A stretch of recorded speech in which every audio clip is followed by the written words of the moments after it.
एक बाप अदालत में दाखिल हुआ ताकि अपने बेटे की शिकायत कोर्ट में कर सके। जज साहब ने पूछा, आपको अपने बेटे से क्या शिकायत है? बूढ़े बाप ने कहा कि मैं अपने बेटे से उसकी हैसियत के हिसाब से हर महीने का खर्च मांगना चाहता हूँ। जज साहब ने कहा, आपके बेटे के पैसे पर आपका पूरा हक है, इसमें सुनवाई की क्या ज़रूरत है? आपके बेटे को हर महीने खर्च देना चाहिए।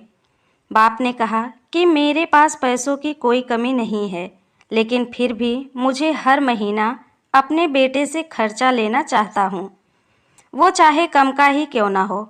जज साहब आश्चर्यचकित होकर बाप से कहने लगा, आप इतने पैसे वाले खुद ही हो, तो आपको अपने बेटे की पैसों की क्या आवश्यकता है?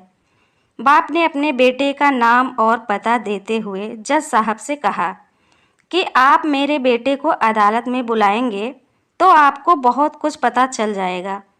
जज साहब ने वैसा ही करने का फैसला लिया। जब बेटा अदालत में आया तो जज साहब ने बेटे से कहा कि आपके पिताजी आपसे हर महीना खर्चा लेना चाहते हैं, चाहे वह 100 रुपये ही क्यों ना हो। बेटा भी जज साहब की बात सुनकर आश्चर्यचकित हो गया और कहने लगा, मेरे पिताजी बहुत अमीर हैं, उनके पास पैसे की कोई कमी नहीं है। जज साहब ने कहा, यह आपके पिता की मांग है और वह अपने में स्वतंत्र हैं।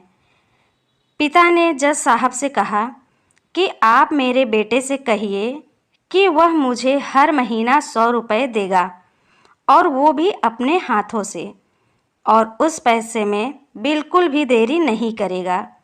फिर जज साहब ने बूढ़े आदमी के बेटे से कहा कि तुम हर महीने 100 रुपये बिना देरी किए उनके हाथों में दोगे। ये आपको अदालत हुक्म देती है। मुकदमा खत्म होने के बाद जज साहब बूढ़े आदमी को अपने पास बुलाते हैं। उन्होंने बूढ़े आदमी से पूछा कि अगर आप बुरा न माने तो मैं आपसे एक बात पूछना चाहता हूँ। आपके बेटे के खिलाफ यह केस क्यों किया? आप तो बहुत अमीर आदमी हैं, और ये इतनी छोटी सी कीमत क्यों मांग रहे हैं? बूढ़े आदमी ने रोते हुए कहा, जज साहब, मैं अपने बेटे का चेहरा देखने के लिए तरस गया था। वह अपने कामों में इतना व्यस्त रहता है, एक ज़माना गुजर गया उससे मिला नहीं, और ना ही बात हुई, ना आमने सामने और ना फ़ोन पर। मुझे अपने बेटे से बहुत मोहब्बत है, इसलिए मैंने उस पर ये केस किया था ताकि हर महीने मैं उससे मिल सकूं और मैं उसको देखकर खुश हो लिया करूंगा। ये बात सुनकर जज की भी आंखों में आंसू आ गए। जज साहब ने बूढ़े आदमी से कहा कि अगर आप पहले बताते तो मैं उसको नज़रअंदाज और ख्याल न रखने के जुल्म में सज़ा करा देता।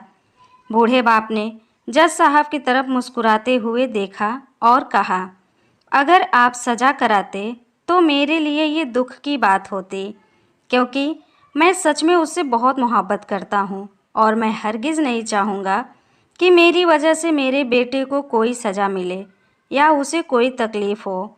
जज साहब सोचने लगे कि एक पिता अपने बच्चों को अच्छी शिक्षा देने के लिए पूरी ज़िंदगी भर का मेहनत लगा देता है, और फिर समय इतना बदल जाता है कि पिता से मिलने के लिए बेटे के पास कोई टाइम ही नहीं होता, पर पिता का प्यार कम नहीं हुआ। दोस्तों, इस कहानी पे आपका क्या राय है? प्लीज़ कमेंट करके हमें ज़रूर बताइए। अगर ये कहानी आपको अच्छी लगी हो तो प्लीज़ एक प्यारा सा लाइक करिए। हमारे चैनल पे पहली बार आए हैं तो हमारे चैनल को सब्सक्राइब करिए। कहानी सुनने के लिए आपका बहुत बहुत धन्यवाद।